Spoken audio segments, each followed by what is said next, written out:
My ex-husband called me 10 years after the divorce. I need your help. I didn't answer. But a week later, his solicitor called. Ma'am, your husband has passed away and left you £77 million. But there is one condition. Good day, dear listeners. It's Elowen again. I'm glad you're here with me. Please subscribe to my channel and like this video. And also let me know in the comments which city you're listening from. That way I can see how far my story has traveled. I never kept his number in my phone. After the divorce, I deleted it the same afternoon the decree absolute was signed. Not out of spite, not out of drama, but because I had learned at great cost that some doors needed to stay closed. Caspian Hartwell had been my husband for 11 years. He had also been, in ways I only understood clearly after he was gone from my life, a man who treated people as instruments. You were useful to him or you were not. For most of our marriage, I had been useful. Then I had not been. That was 10 years ago. By the time my phone rang on that ordinary Tuesday morning in October, I had built something I was genuinely proud of. My interior design studio, Meridian & Co., occupied a bright second-floor space on Milsom Street in Bath. I had 3 full-time employees, a waiting list of clients, and a reputation for taking on projects that other designers considered too complicated. I ran 6 miles every morning along the Cotswold Way. I had a good therapist, a rescued lurcher named Barnaby, and a small circle of friends who had known me through the worst years, and stayed anyway. My apartment on Lansdowne Crescent was full of things I had chosen for myself, not because a man approved of them, but because they made me feel at home in my own life. I was 44 years old. I was for the first time in a long time genuinely content. So when my phone buzzed and the screen showed a number I didn't recognize, and 0207 London dialing code, I almost didn't pick up. I was in the middle of reviewing fabric samples for a client in Belgravia, but something made me pause. I stared at the number for 3 rings, then let it go to voicemail. The voicemail was 42 seconds long. I played it twice, standing at my design table, the fabric samples forgotten. Elowen, it's Caspian. I know this is unexpected. I know I have no right to call, but I need your help. Please call me back. It's important. His voice was quieter than I remembered. Thinner. There was something in it I couldn't immediately name. Not manipulation, which I knew the texture of intimately, but something closer to fear. I stood very still for a moment, listening to Barnaby shift on his bed in the corner. Then I set my phone face down on the table and went back to work. I want to be honest about what I felt in that moment because I think it matters. I didn't feel triumph. I didn't feel vindication. I felt something more complicated. A low familiar pull toward concern. The reflex of 11 years of marriage and underneath it a firm, clear resistance.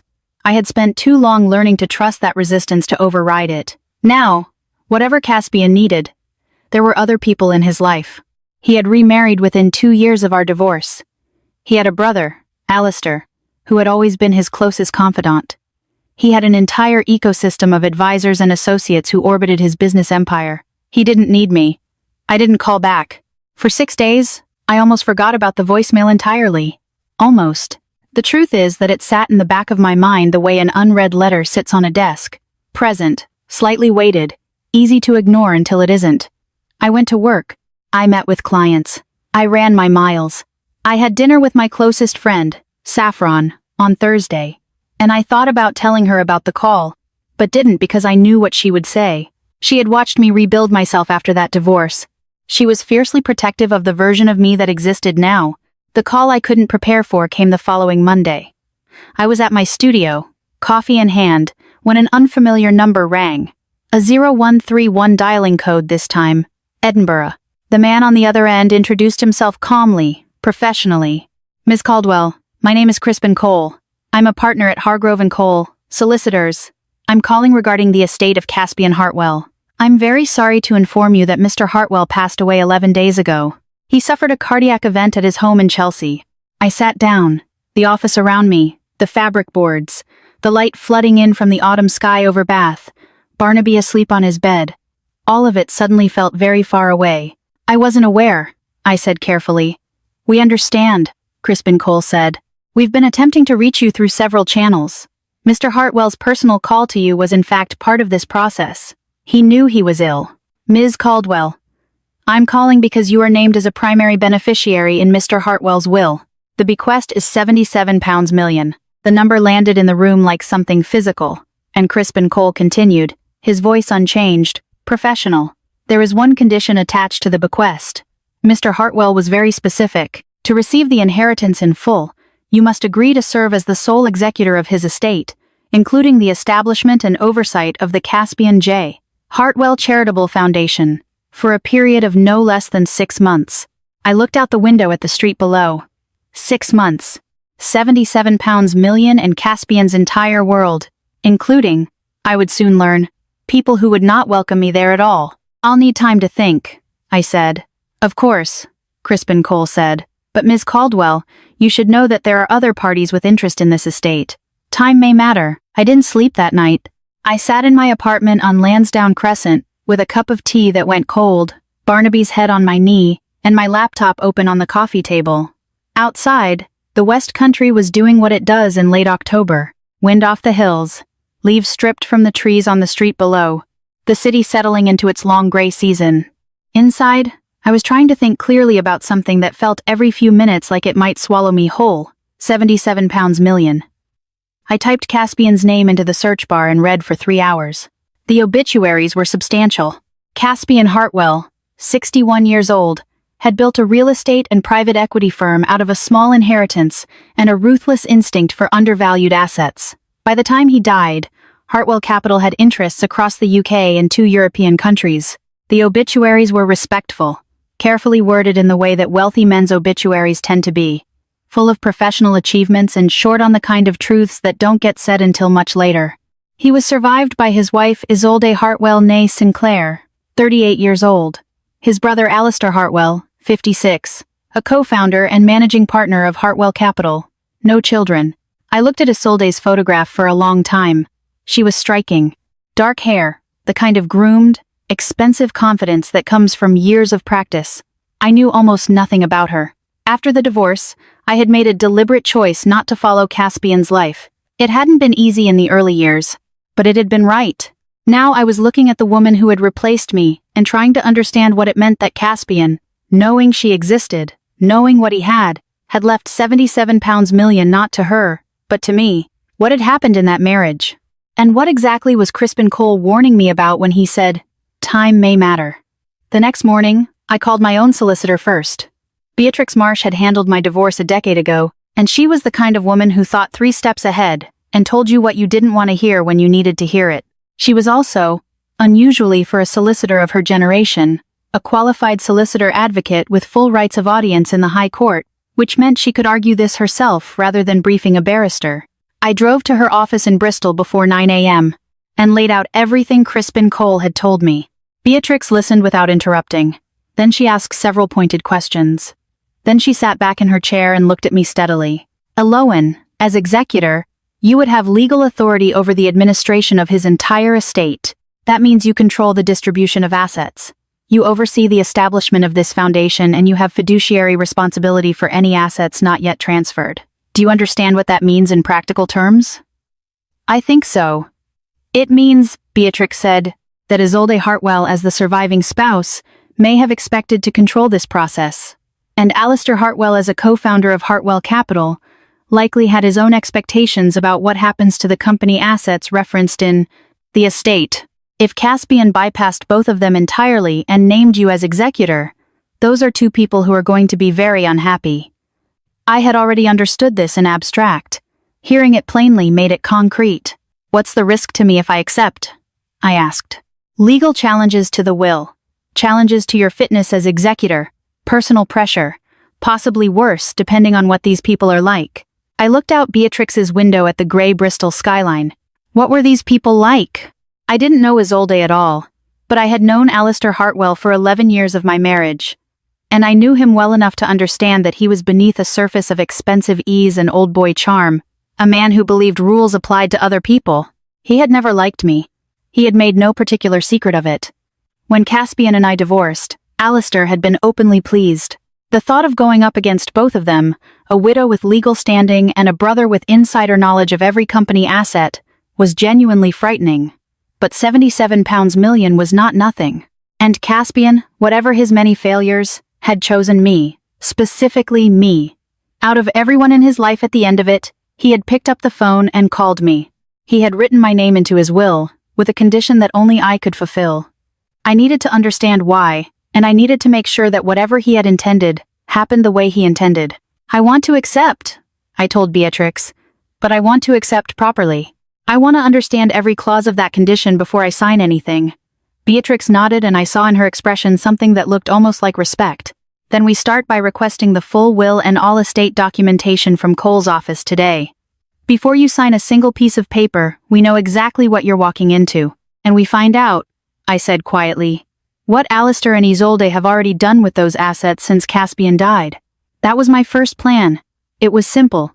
It was careful. And it was, I would learn, already too late to be entirely innocent, because by the time I began asking questions, there were answers someone very much did not want me to find. Crispin Cole's office was in Chancery Lane in London, which told you something about the kind of law his firm practiced.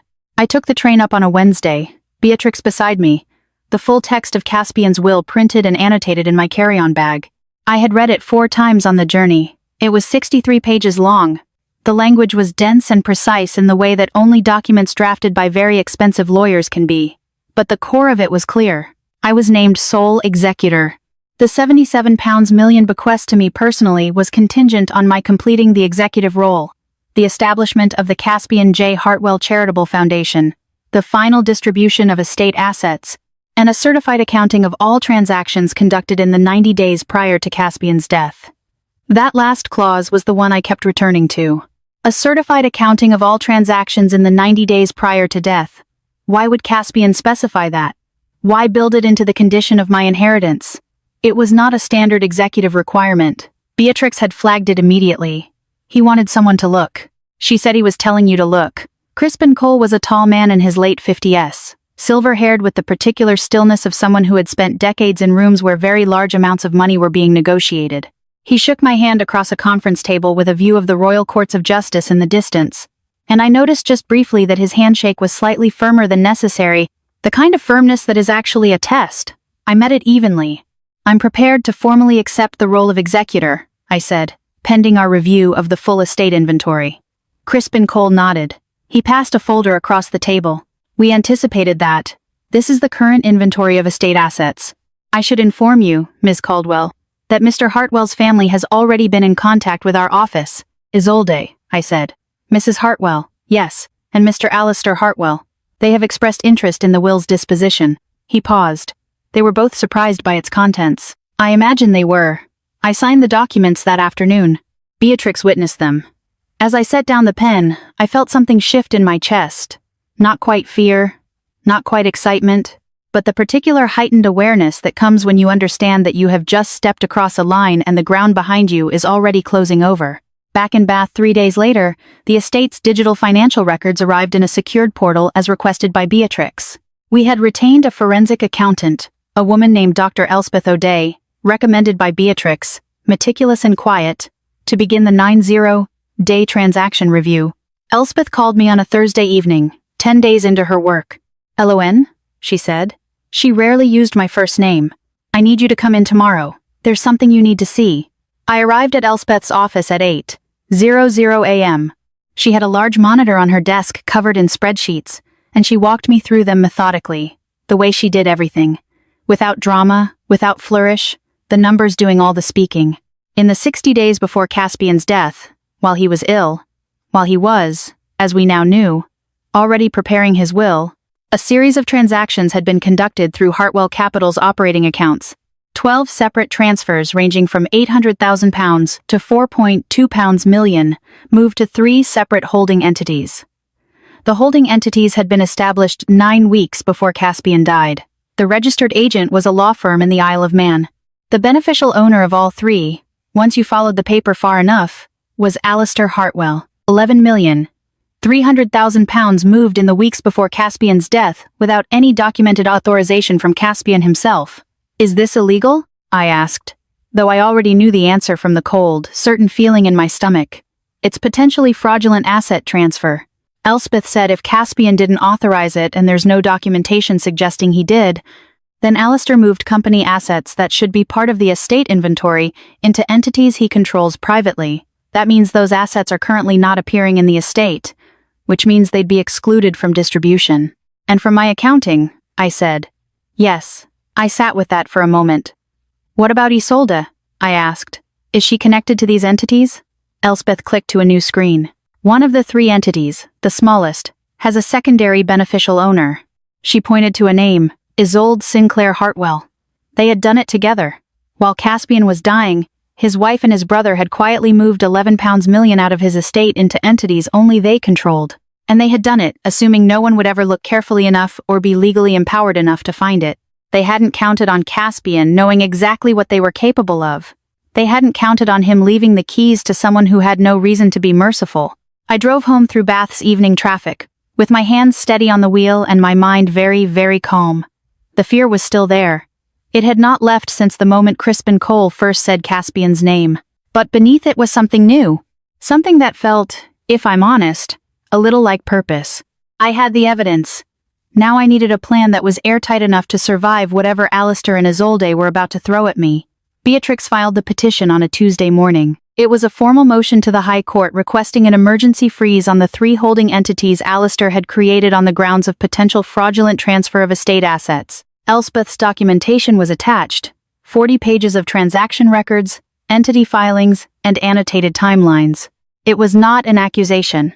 It was, as Beatrix carefully explained, a precautionary legal measure to preserve estate integrity, while the executor conducted her authorized accounting review. Clean, professional, entirely within my authority. By 3 that afternoon, Alistair Hartwell had called my mobile 7 times. I let every call go to voicemail. Beatrix had advised it. Anything they said to me directly without counsel present could only create problems. But I listened to the messages that evening, standing in my kitchen with Barnaby pressing against my leg as though he could sense the tension in the room. The first 2 messages were controlled, almost polished. Alistair's voice had the measured authority of a man accustomed to being obeyed. Elowen, this is Alistair. I think we need to have a conversation before this gets out of hand. Call me. By the 4th message, the polish was thinning. You have no idea what you're doing. Caspian was not in his right mind when he made these arrangements.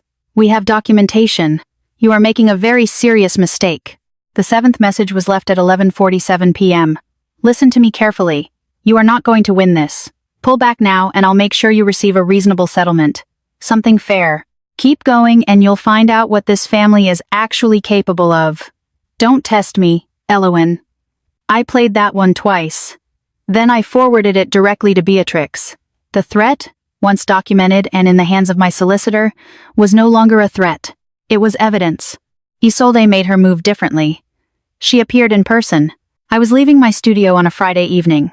Barnaby on his lead, the October air biting and clean, when a black car pulled alongside me on the pavement, and Isolde Hartwell stepped out. She was even more striking in person than in photographs, composed in that weaponized way of very beautiful, very controlled women. She wore a camel coat and heels on uneven stone, and did not stumble once. Elowen, she said, as though we were acquaintances running into each other at a gallery opening. I think we should talk. You can contact my solicitor, I said, and kept walking. She walked alongside me, which took nerve. I'll give her that. I understand you're angry. You have reasons to be. But you're being used right now. Caspian used you his entire life, and now he's using you from beyond the grave. What he's asking you to do is going to consume 6 months of your life and put you in legal crosshairs. And at the end of it, even if you succeed, what do you have? Money you'll spend defending yourself to get. I stopped. I looked at her directly for the first time. What he's asking me to do, I said, is what executors do, which is what I'm legally authorized to do. Your husband made his wishes very clear. Something moved behind her eyes. A flash of something harder than the composed surface. The foundation was a sentimental idea from a sick man. Alistair and I can make this much simpler for everyone. Walk away. Accept a payment of £2 million for your time, and we handle the estate ourselves. £2 million, as opposed to 77. As opposed to also ensuring that £11 million in stolen assets was returned to the estate for proper distribution. No, I said. I walked away. She did not follow. The following week, Alistair's solicitors filed 2 motions challenging my fitness as executor. One citing lack of financial expertise, one citing alleged personal conflicts of interest stemming from the divorce. Both were, as Beatrix explained with barely concealed satisfaction, thin. The court denied the fitness challenge within 4 days. The conflict of interest motion was scheduled for hearing, but in Beatrix's assessment had minimal grounds. They were throwing paper at me. Legal paper costs money and time, but it was not substance. It was pressure. And then on a Thursday evening, I received an email to my studio's business address. No sender name, generated address, clearly disposable. It contained a single attachment, a photograph. It was old, blurry, taken at some kind of social event. It showed me in conversation with a man I recognized, a former client, someone I had worked with professionally years ago, who had later been investigated for tax issues. The implication was obvious. The photograph proved nothing, but in the wrong hands, framed the wrong way, it could be made to look like something. "This is what we have," the email read. "Imagine what else we can find." I forwarded it to Beatrix. I called the non-emergency police line, not because I expected immediate action, but because I wanted it documented. And then I closed my laptop, sat on my kitchen floor, and let myself feel for about 15 minutes genuinely afraid. Then I got up, fed Barnaby, and booked a long weekend in the Lake District. I had earned 3 days of mountain air and silence. Whatever came next was going to require me whole. The Lake District in late October is almost empty. The tourists are long gone. The summer colors stripped back to bare birch and dark water. I rented a small cottage right on Ullswater. Nothing fancy. Just clean and quiet with a wood-burning stove and a porch that faced west. Barnaby spent 2 days running on fells that were entirely, gloriously ours. I slept 9 hours a night.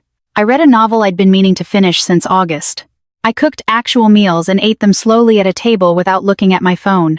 On Sunday morning, I sat on the porch with coffee and watched the lake change light for almost an hour, without thinking about Alistair Hartwell, or Isolde, or forensic accounting or probate courts. That was the whole point. I've always believed that there is a difference between running away and stepping back to see more clearly. The Lake District was the latter.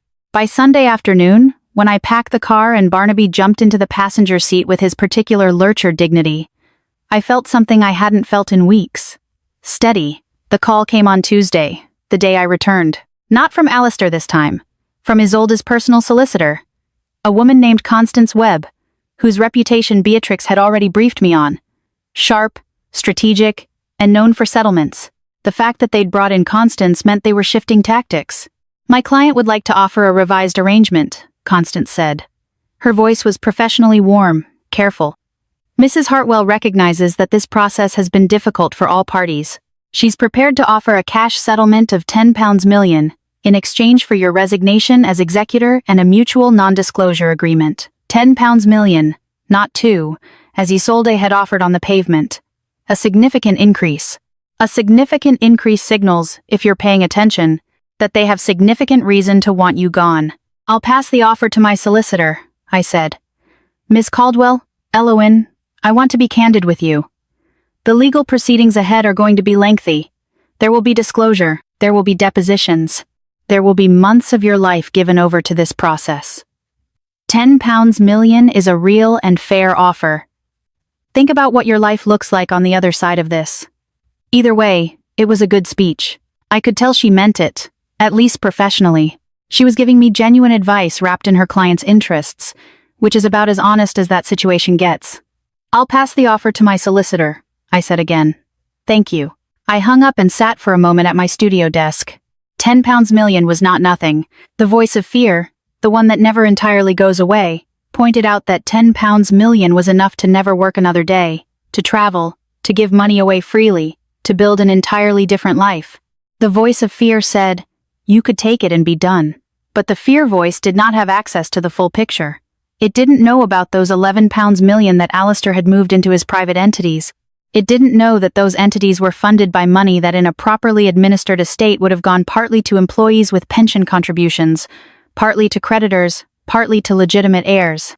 It didn't know that Caspian, whatever his flaws, had at the end tried to do something right, and that the only thing standing between his last wishes and 2 people who had already stolen from him was me. I called Beatrix and declined the offer formally. Then I did something I should have done 3 weeks earlier. I asked for help. I drove to Saffron's flat that evening with a bottle of wine and told her everything.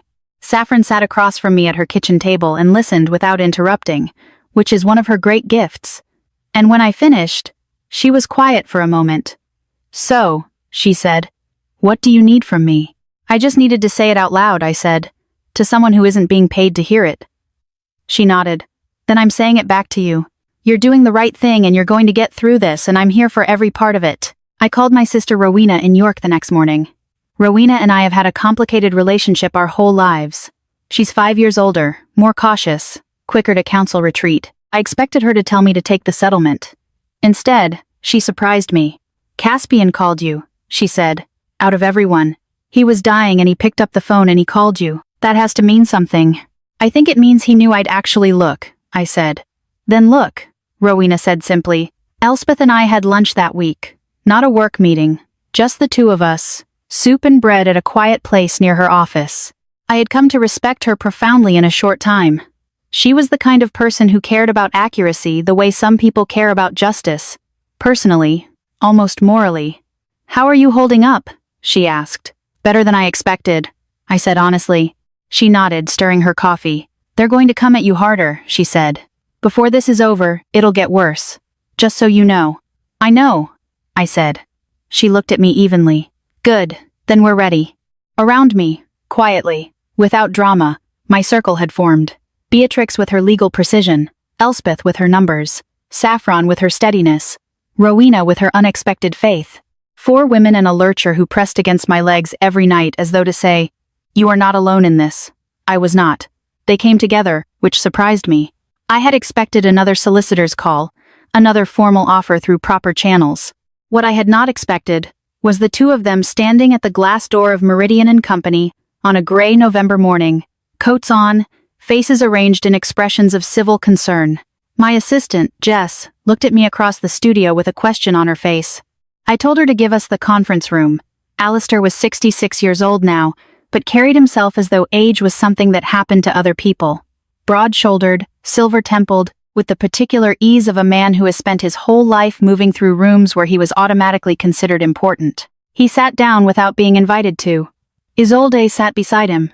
She had toned down the armor for this visit, less polished, more softened, a cashmere jumper instead of a structured coat. Her hands folded on the table like a woman who has come in good faith. They were very good. We appreciate you making time, Alistair began. We know this situation has been adversarial, and that's not what any of us wanted. I said nothing. I had learned years ago in my marriage that silence is a more powerful response than almost anything else in a room with people who are performing. Isolde leaned forward slightly. Aloan, I want to be honest with you. I know Caspian and I hurt you. The way things ended, I know I'm not innocent in that.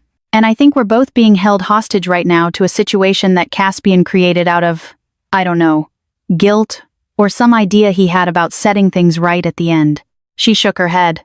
But this isn't setting anything right. It's putting 3 people through a legal nightmare. 4, Alistair said. Because if this goes to full disclosure, my solicitors have made clear it gets expensive and ugly for everyone. There it was, wrapped in concerned language. The same threat Alistair had left on my voicemail. This will get ugly. This time, delivered in person in a jumper with eye contact. The foundation, Isolde continued, as though Alistair hadn't spoken, was something Caspian talked about for years, and never actually moved on. It wasn't a real plan. It was an idea, and an idea shouldn't cost all of us months of litigation. What are you proposing? I asked. Not because I was considering anything, but because I wanted to hear exactly how they had decided to present it. Alistair folded his hands.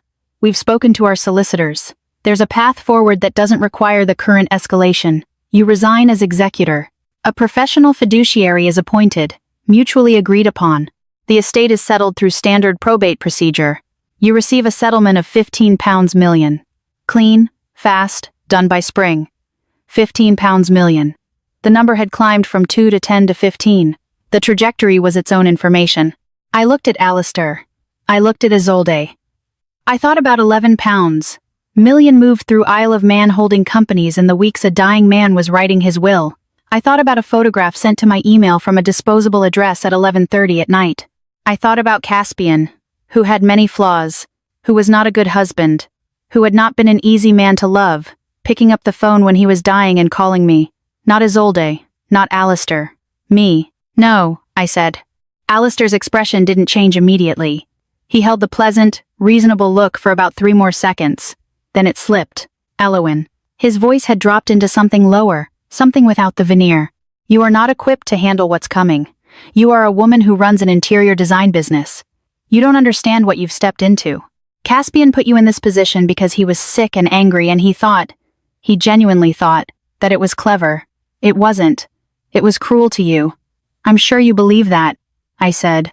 You should take the 15, Isolde said. And for the first time, her voice had no warmth in it at all. Just the flat fact of a woman who wanted something, and was tired of not getting it. Is there anything else?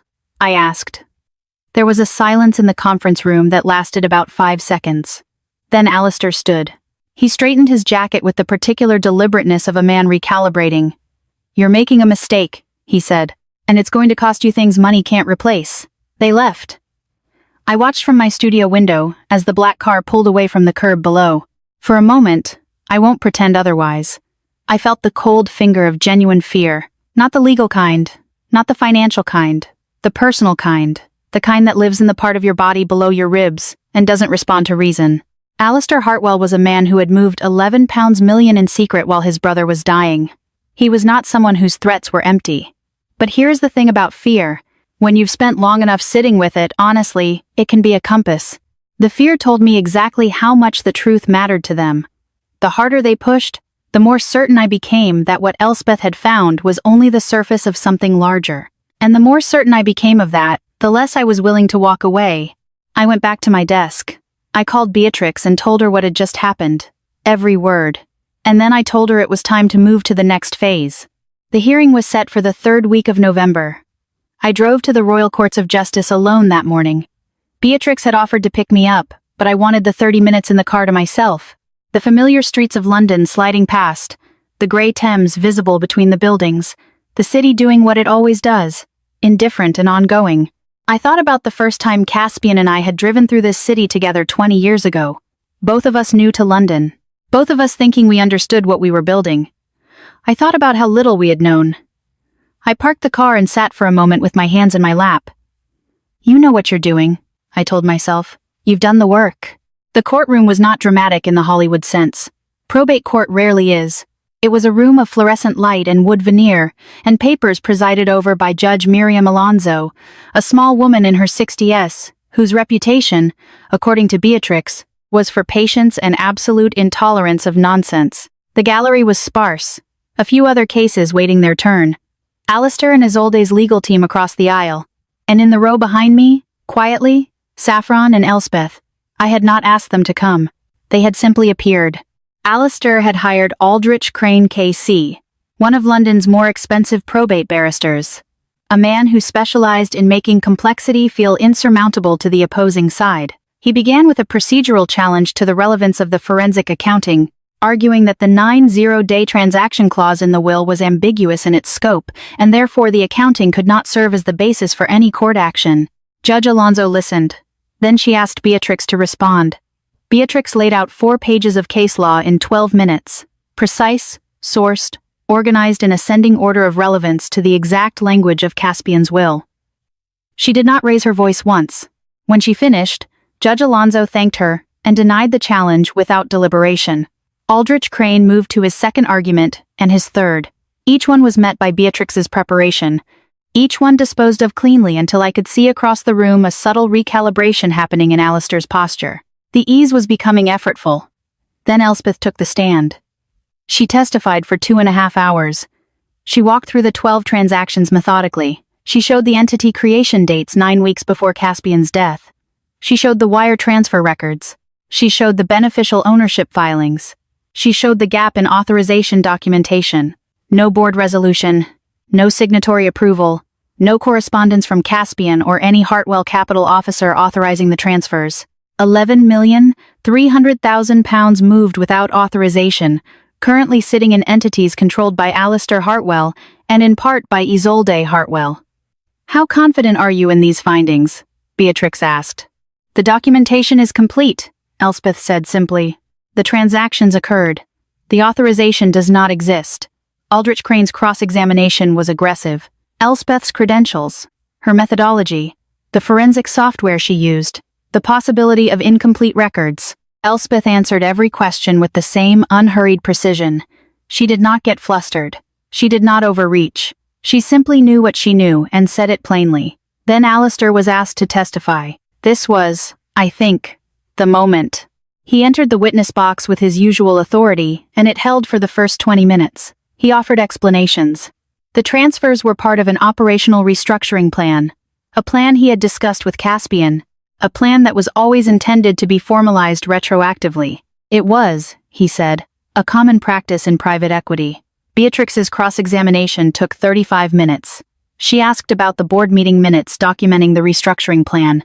There were none. She asked about any correspondence, email, text, written in which Caspian had approved or been informed of the plan. There was none. She asked about the law firm in the Isle of Man that had established the entities. Alistair's own personal solicitor, not Hartwell Capital's counsel. She asked about the timing. Why create the entities in the weeks when Caspian was known to be gravely ill and had already begun consulting an estate solicitor? He was aware of the plan, Alistair said. Do you have any documentation of that awareness? Beatrix asked. A pause, the kind that fills a room. It was discussed verbally with no record. It was a private conversation between brothers. A private conversation, Beatrix said, that resulted in £11 million, leaving the estate of the man you were allegedly conversing with 9 weeks before his death, with no paper trail, no board authorization, and no reflection in any Hartwell Capital record. While that man was dying, silence. From across the room, I watched Alistair Hartwell's face. I had watched that face across dinner tables for 11 years of my marriage. I knew its geography, and for the first time in my memory, I watched it come apart. Not dramatically, not in any visible collapse, but in the small telling ways. The slight loosening around the jaw, the eyes moving to his solicitor, just briefly, involuntarily, seeking instruction. He had no good answer. There wasn't one. Isolde, seated behind her counsel, had gone very still. Her hands, which had been folded with such careful calm the morning she came to my studio, were now clasped tight, knuckles pale. Judge Alonso made several notes. She did not rule from the bench that day. The formal decision would come in writing, but when she addressed both parties before adjourning, her tone was measured in a way that told me everything I needed to know. The court will review the documentation thoroughly, she said. The executor's accounting will be accepted into the record in full. I sat very still and breathed. Judge Alonso's ruling arrived on a Tuesday morning, 3 weeks after the hearing. Beatrix called me before I'd finished my first coffee. I was standing at my kitchen window, watching the first real snow of the season settle on the street below. Fine, steady, the kind that sticks. Barnaby was watching it too, pressed against the glass. It's everything, Beatrix said. Complete. I sat down at my kitchen table. The ruling was 42 pages. Beatrix walked me through it over the phone while I made notes. But here is the substance of what Judge Alonso had determined. The 3 holding entities created by Alistair Hartwell were ordered dissolved, and all assets, £11,300,000, were to be returned to the Hartwell estate immediately. The court found that the transfers had been made without documented authorization from Caspian Hartwell or any duly authorized Hartwell Capital officer, and that they constituted an improper transfer of estate assets conducted while the transferor was known to be incapacitated. The ruling further referred the matter to the Crown Prosecution Service for review of potential criminal fraud charges. Alistair's 2 motions challenging my fitness as executor were dismissed with prejudice. Isolde's petition to override the will on grounds of undue influence, a challenge filed we later learned the same week I'd signed the executive papers, was denied in full. The court found no evidence that Caspian had been mentally incompetent or improperly influenced when drafting his will, and considerable evidence that the will had been prepared with deliberate care over several months. The foundation was ordered to proceed as Caspian had specified. I was confirmed as executor with my full authority intact. My phone rang for most of that morning. Beatrix, Elspeth, Saffron, Rowena calling from York with what sounded like tears in her voice that she would never admit to. Even Crispin Cole's office called professionally, formally, to confirm the court's decision and inquire about my timeline for completing the estate administration. I answered every call except one. Alistair tried to reach me at 11:14 a.m. I let it go to voicemail. There was no voicemail. The next 3 months were the most demanding work I had ever done. Being executor of a 6-3-page will with an £11 million asset repatriation, a corporate foundation to establish from the ground up, and two hostile parties who had just been handed a devastating legal defeat was not something that could be done quickly or carelessly. But I had Elspeth for the numbers, Beatrix for the legal scaffolding, and Crispin Cole's firm now fully cooperative with the legal uncertainty resolved for the estate procedures. The Caspian J. Hartwell Charitable Foundation was formally incorporated in February.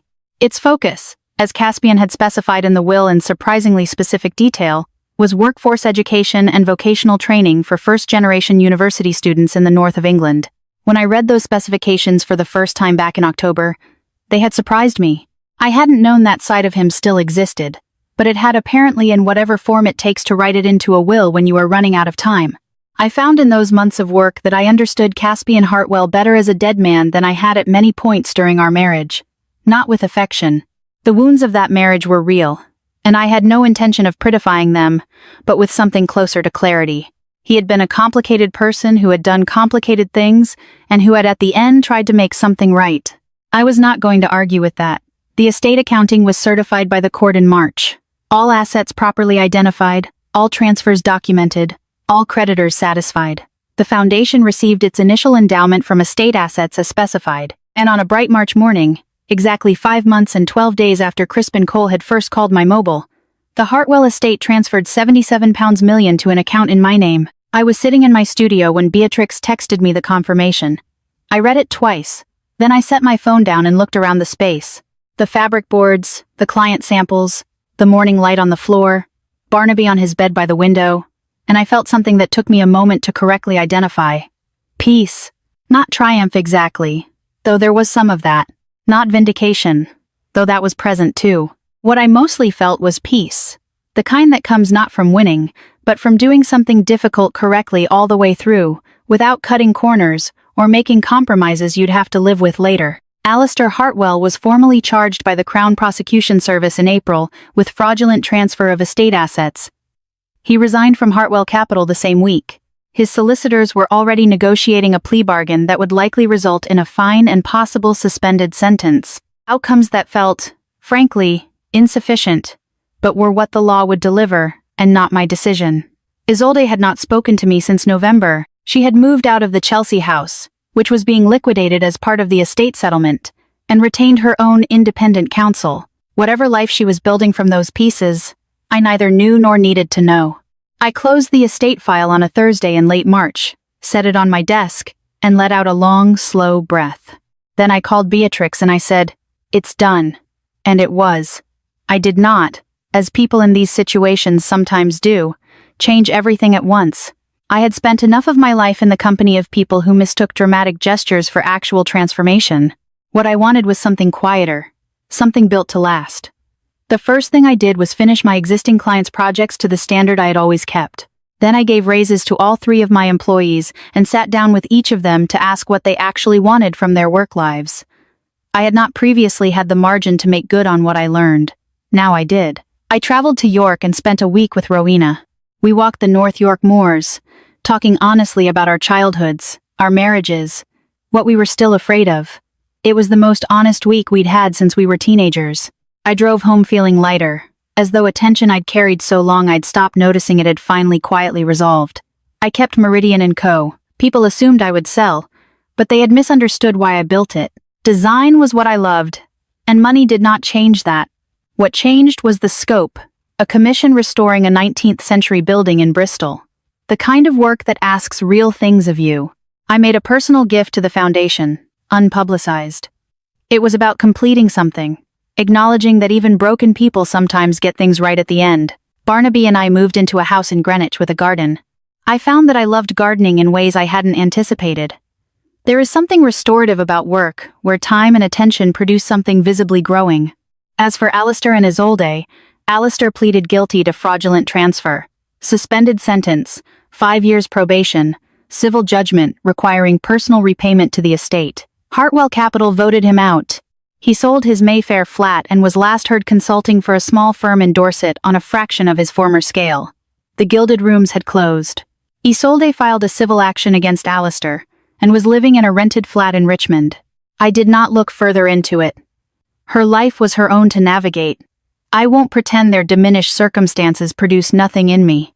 There was satisfaction, the quiet recognition that the world sometimes delivers proportionate consequences. But dwelling in other people's failures is its own kind of trap. On an evening in late October, I sat on my back terrace with a glass of wine and Barnaby beside me. The garden had gone bronze and silver. I thought about Caspian, not with grief, not with anger, with acknowledgement. At the end, he had made one choice I could respect, and that choice had changed the shape of my life. That was enough.